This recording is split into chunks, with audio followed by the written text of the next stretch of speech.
24,000 श्लोकों। क्या विस्तार है?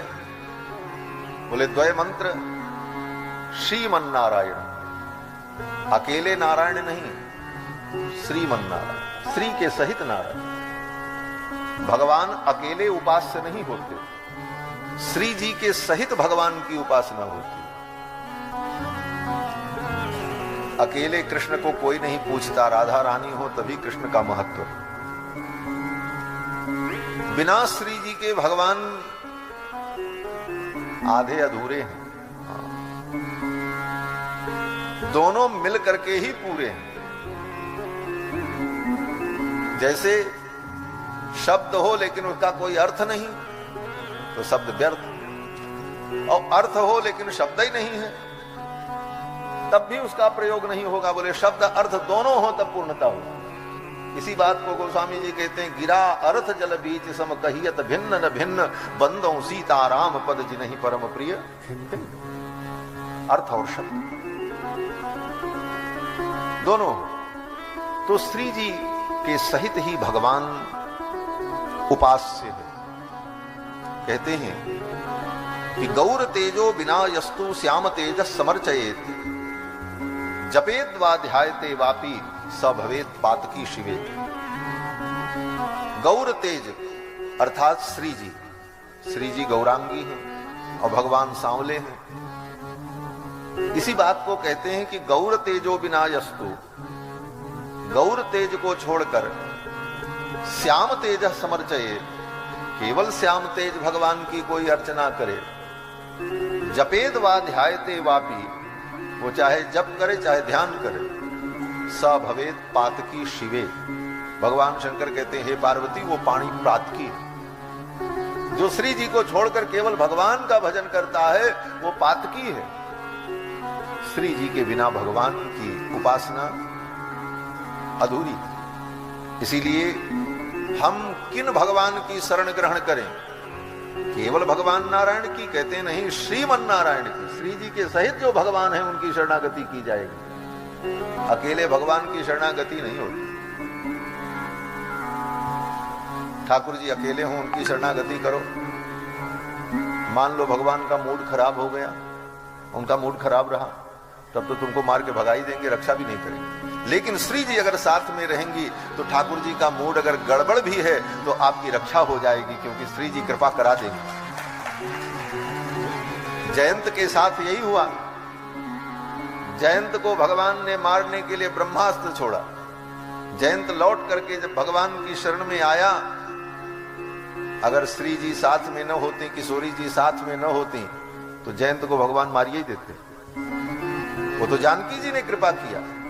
पादयोस्तस्य योजयामास जानकी, जानकी जी ने उठा करके जयंत को भगवान के चरणों में लगाया और कहा, त्राहि त्राहीति भर्तारम उवाच दयया विभुम। हे भगवान इस पर दया करो। त्राहि त्राहीति भर्तारम उवाच दयया विभुम। तो श्री जी के कारण जयंत की रक्षा हुई। तो श्री जी के सहित ही भगवान की उपासना होती है। अब अगर आपके मन में यह संदेह हो कि बहुत से ऐसे मंदिर हैं जहां भगवान अकेले हैं, जैसे द्वारिकाधीश अकेले एक विग्रह, श्री वेंकटेश भगवान तिरुपति बालाजी अकेले मूल विग्रह में, बद्रीनाथ भगवान अकेले हैं,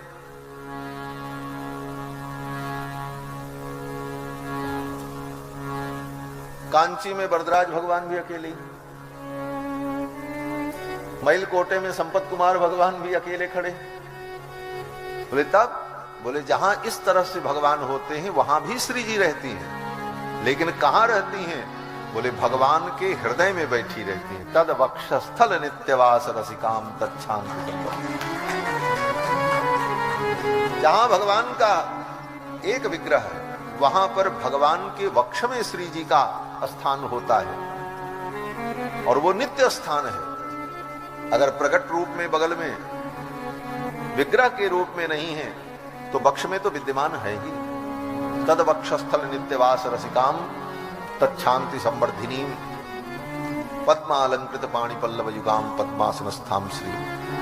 तो श्री जी के सहित भगवान की उपासना यही सर्वोत्तम उपासना है। इसीलिए मंत्र में कहा श्रीमन्नारायण चरणौ शरणम प्रपद्ये। तो रामावतार में राम जी कौन है? बोले श्रीमन्नारायण। नारायण ही तो राम जी। बहुत से लोग तो यही प्रयास करते हैं कि सिद्ध करने की कसरत द्राविड़ प्राणायाम करते हैं कि राम जी विष्णु भगवान के अवतार नहीं है, नारायण के अवतार नहीं है। यही सिद्ध करने में अपनी सारी खोपड़ी खपा देते हैं। परंतु वाल्मीकि रामायण में तो सर्वप्रथम महर्षि वाल्मीकि यही कहते हैं कि एतस्मिन्नन्तरे विष्णुरुपयातो महाद्युतिः। जब दशरथ जी का अश्वमेध यज्ञ हो रहा था और अश्वमेध यज्ञ के बाद जब पुत्रेष्टि यज्ञ प्रारंभ हुआ तो देवता लोग आए और उन देवताओं के मध्य में भगवान भी आए। एतस्मिन्नन्तरे विष्णु, भगवान विष्णु आए। उपयातो महाद्युतिः, कैसे आए? बोले शंख चक्र गदा पाणि पीतवासा जगतपति। शंख चक्र गदा पद्म धारण किए हुए, पीतांबर धारण किए हुए, वैनतेयम समारोह्य, अपने गरुड़ पर बैठ करके भगवान आए। अब इससे ज्यादा प्रमाण और क्या चाहिए? तो भगवान नारायण राम जी के रूप में प्रकट तो हो गए, लेकिन अब श्री जी से युक्त हो जाएं, श्रीमन्नारायण बने। नारायण तो आ गए अयोध्या में 4 रूपों में, लेकिन श्रीमन्नारायण कब ये बनेंगे? बोले जब मिथिला जाएंगे तब श्रीमन्नारायण हो जाएंगे। श्रीमन्नारायण भगवान की जब श्री जी मिलेंगी और किशोरी जी बरमाला पहनाएंगी और ठाकुर जी का विवाह हो गया रघुनाथ जी का, तब क्या हो गए? बोले श्रीमन्नारायण। और जब श्रीमन्नारायण हो गए तब चरणों शरणम प्रपद्ये। ऐसे श्रीमन्नारायण भगवान के चरणों की शरणागति सब लोगों ने शुरू कर दी। लक्ष्मण जी ने शरणागति की, दंडकारण्य के मुनियों ने की, और सुग्रीव ने की, हनुमान जी ने की, विभीषण ने की, कितनों ने शरणागति की। लेकिन कब? बोले जब श्रीमन्नारायण चरणों श्री से युक्त भगवान हो गए, सबकी शरणागति हुई। और फिर शरणागति करने के बाद शरणागत को करना क्या चाहिए? प्रपत्ति के पश्चात उत्तर काल का कर्तव्य क्या है? शरणागति कर लेने के बाद हमको क्या करना चाहिए? बोले सब कुछ किया जाता है मुक्ति के लिए कि हमको मोक्ष मिले। ज्ञान, कर्म, उपासना, इन सब का उद्देश्य तो एक ही है, मोक्ष, मुक्ति। और शरणागति का भी वही लक्ष्य है। तो जिस दिन शरणागति हो गई उस दिन मोक्ष तो तय हो गया। हमारे यहां यही मान्यता, भगवान की शरणागति हो गई तो मोक्ष तय है, अब उसमें कोई संदेह नहीं। बोले तो मोक्ष के लिए तो अब कुछ करने नहीं है। अब रही बात इस संसार में रहेंगे तो क्या करें? अपने लिए कुछ करें? बोले अपने लिए भी करने की जरूरत नहीं, प्रारब्ध में जो लिखा है सब अपने आप होता रहेगा। संसार प्रारब्ध से चलेगा और परलोक परमात्मा की कृपा से सुधरेगा। तो फिर क्या करें हम? लोक और परलोक की चिंता छोड़े? बोले हाँ छोड़ दो। वैष्णव सिद्धांत यही कहता है, लोक की चिंता प्रारब्ध पर छोड़ दो और परलोक की चिंता परमात्मा पर छोड़ दो। बोले तब क्या करें? बोले उनका चिंतन करो और उनका कैंकर्य करते रहो, भगवान की सेवा करते रहो, बस ये वैष्णव है। तो भगवान की शरणागति करने के बाद क्या करना? बोले शरणागति जब हो गई तो अब परलोक की भी चिंता नहीं। लोक प्रारब्ध के अनुकूल चलेगा ही चलेगा, परलोक परमात्मा के अधीन होगा। अब हम क्या करें? तो कहते हैं अब एक काम है, इस जीवन में भगवान की सेवा करते रहो, कैंकर्य करो भगवान का, और कैंकर्य करते हुए उस मोक्ष का यहीं पर अनुभव करो थोड़ा। रामानुज स्वामी तो यही अनुभव करते हैं, कैंकर्य लक्षण विलक्षण मोक्ष भाजो।